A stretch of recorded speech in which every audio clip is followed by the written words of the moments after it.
Section 6.9, we're going to solve quadratic equations by using factoring and using the quadratic formula.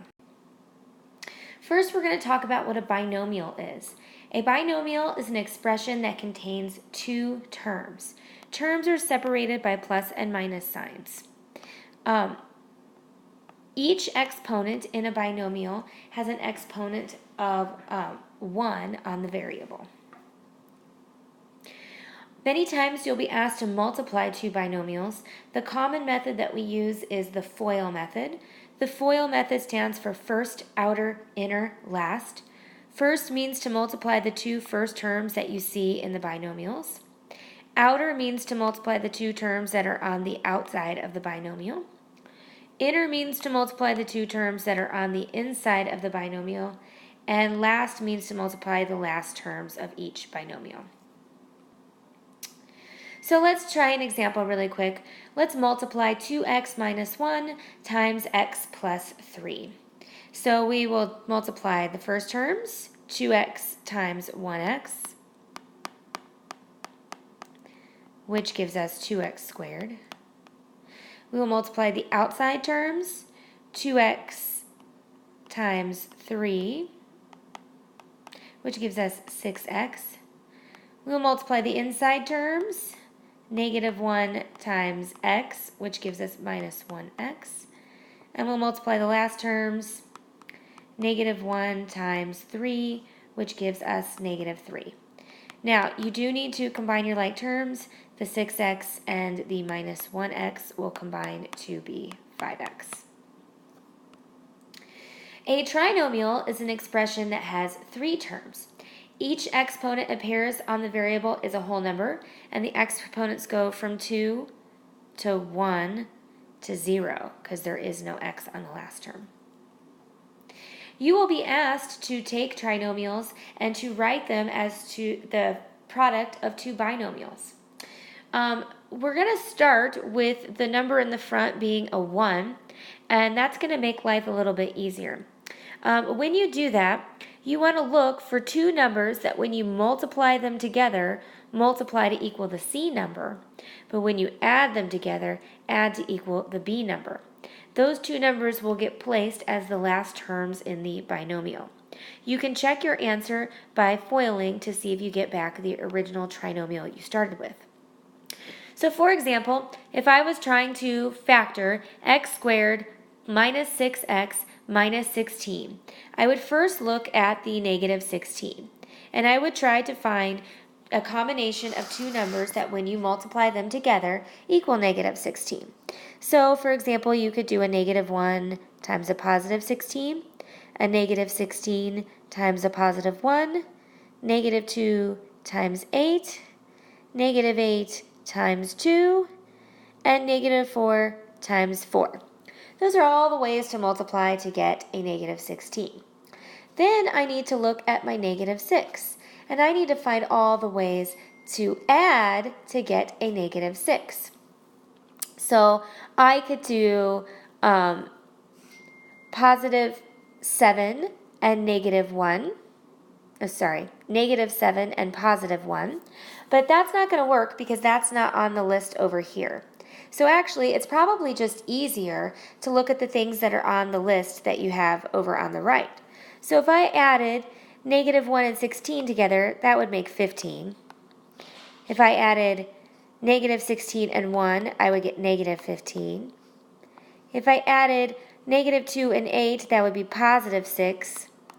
If I add negative 8 and 2, I would get my negative 6, which is what I'm looking for. So that means the combination of negative 8 and positive 2 is what I'm looking for. So when I write my binomial factors, I will have x minus 8 and x plus 2. Then if you want to check your answers, all you have to do is FOIL to make sure that you do have the right answer. And if you FOIL, you will get back the original expression, x squared minus 6x minus 16. Now, they're going to start making the problems a little more complicated by making the number in the front not equal to 1. So when the a value is not equal to 1, the factoring becomes a little more complicated. And I like to use what's called the AC method. So in the AC method, the first thing you do is you multiply the a value times the c value. So in this problem, our a value is 3 and our c value is 10. So that would give you 30 if you multiplied those together.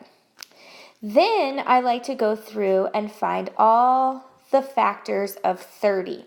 So you could do 1 times 30, 2 times 15, 3 times 10, 4 goes into 30, 5 goes into 30, 6 goes into 30, and you keep going.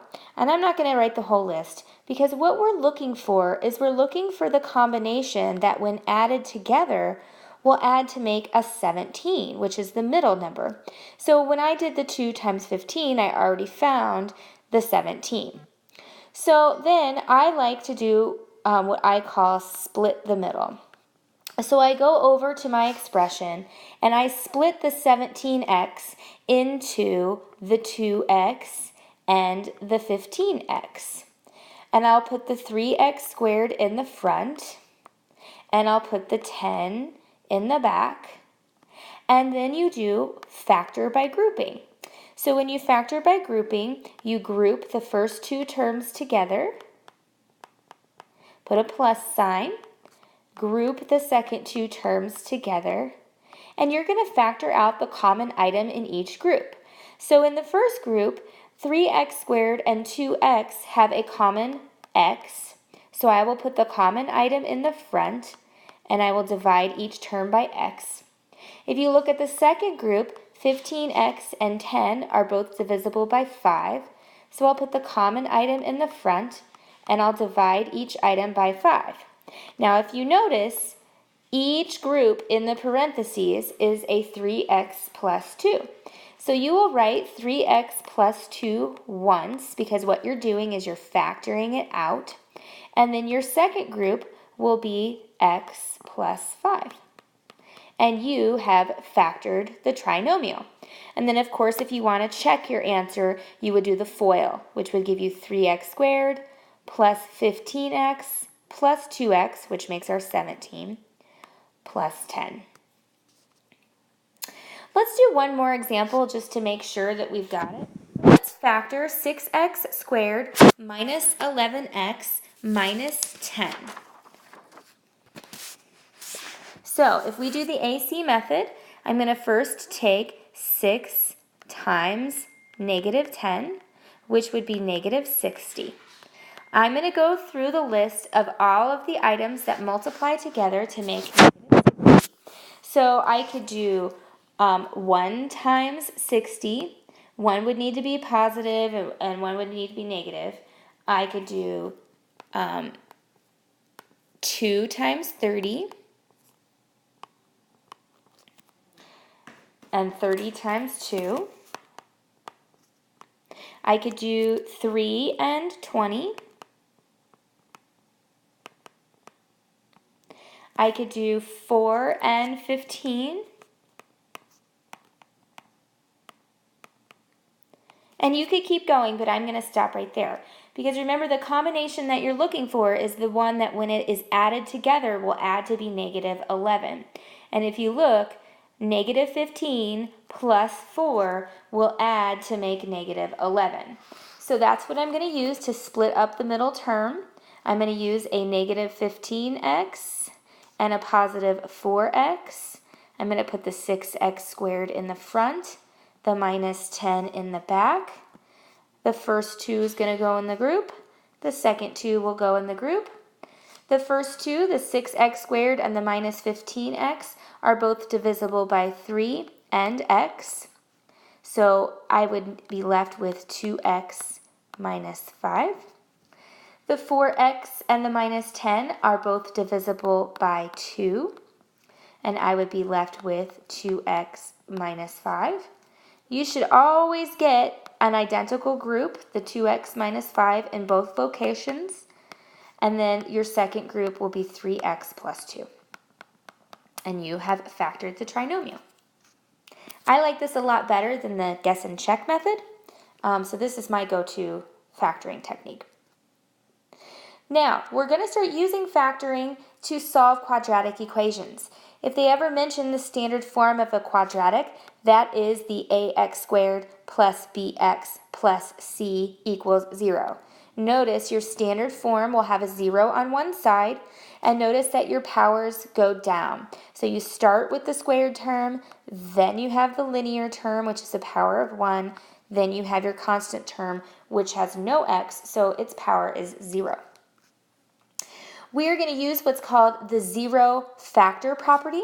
And what that property says is if you have two items multiplied together that are equal to a 0, then either the first item must be equal to 0, or the second item must be equal to 0, or both. And you'll see what I'm talking about on the next slide. So when we go to solve a quadratic equation by factoring, there's several steps. First thing you want to do is you want to use the addition or subtraction property to make one side of the equation equal to 0. So if your equation is not in the form ax squared plus bx plus c equals 0, get it in that form. Second thing you want to do is you want to factor each side of the equation. So you want it to look like a binomial on each side. You could have numbers in front of the x. Once you have it factored, then you want to set each of the binomials equal to 0, and you will solve for x. Let's try that with the following example. Let's solve the equation 3x squared minus 7x minus 6 equals 0, and we're going to solve it with factoring. So if we do the AC method, we will first take 3 times negative 6, which is negative 18. We're going to look for all the ways to multiply to get negative 18. Keep in mind you want it to add together to be negative 7. So I always start with 1. You could do 1 times 18, or 18 times 1. You could do 2 times 9, or 9 times 2. And I'm going to stop there because negative 9 plus positive 2 will add to be negative 7. So that is what we need to split our middle to be. We need to use a negative 9x and a positive 2x. So we will have 3x squared minus 9x plus 2x minus 6 equals 0. We're going to group our first two terms and our second two terms. Group 1 has a 3x that can be factored out. Group 2 has a 2 that can be factored out. Notice you get an x minus 3 in both locations. So your completely factored polynomial is x minus 3 times 3x plus 2. The zero product property says that you should set each one of those equal to 0.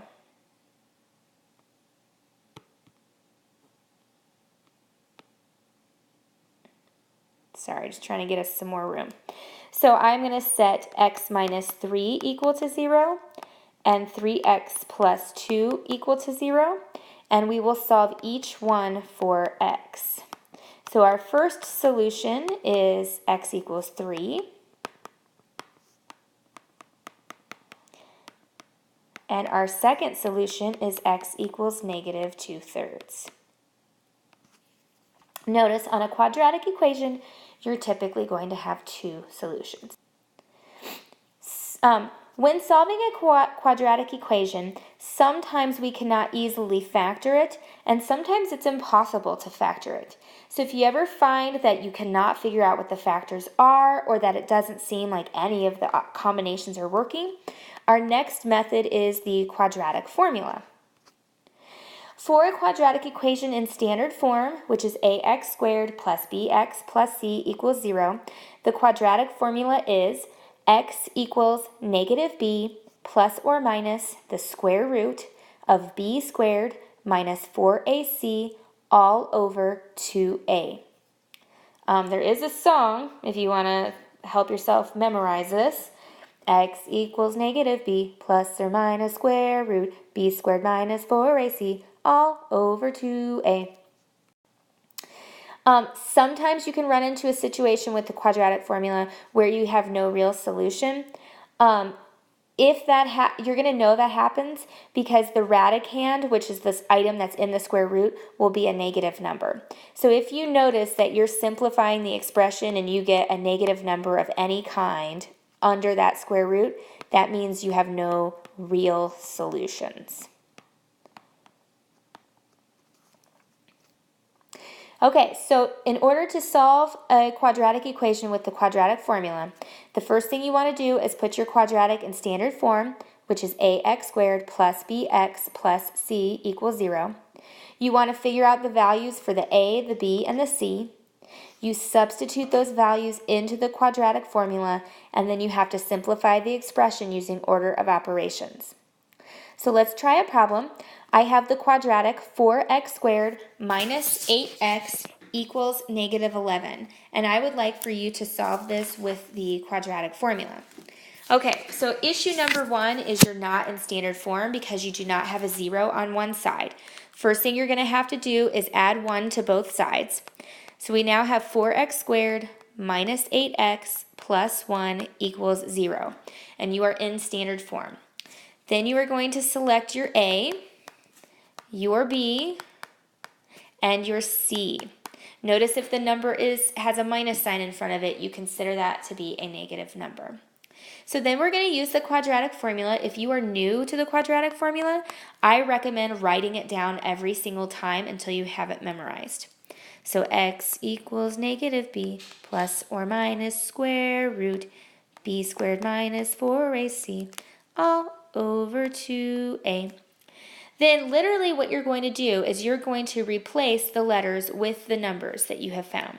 So we know that the b value is a negative 8. So anywhere I see the b value in my problem, I am going to replace it with negative 8. Do you guys see how I'm putting parentheses around the negative 8? So if you don't put parentheses around the negative 8, when you go to type that in your calculator, you will be off by a negative sign. So that's very, very important. Our a value in this problem is 4, so that's going to also go in 2 places. And our c value in this problem is 1, and that's going to go at the very end of the radicand. Okay, I always tell people to simplify the item in the front first. So if you have a negative 8, that is a positive 8. Then simplify your denominator next. 2 times 4 is an 8. Then simplify your radical last. And I tell people to do this all in one step. So if it was me, I would type this into my calculator, not with the radical symbol, but just the stuff underneath. So in parentheses, I would put my negative 8 and I would square it. And then I would put minus 4 times 1. And if you do that, it should simplify to be 48. If you are not getting a 48 there, make sure that you're using the parentheses. Okay, now, you should be able to simplify the radical 48. If radical 48 has a perfect square that goes in it, the perfect square of 16 goes in there 3 times. So I could simplify 48 to be 16 times 3. And I know that the square root of 16 is 4. And then last, I want to see if anything can reduce from all 3 locations. So if you look at the 8 and the 4 and the 8, is there anything that all 3 items have in common? Well, they are all divisible by 4. So you need to divide all 3 numbers by 4.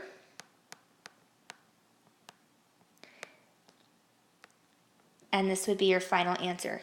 2 plus or minus radical 3 over 2. Now when you type this into my math lab, you are going to have to type it in once with a plus sign. You'll have to use your comma, and you'll have to type it in once with a minus sign. Now see how the answer is not very nice? You get 2 kind of nasty numbers. If you type that in your calculator, you would get decimals. That is called an irrational answer.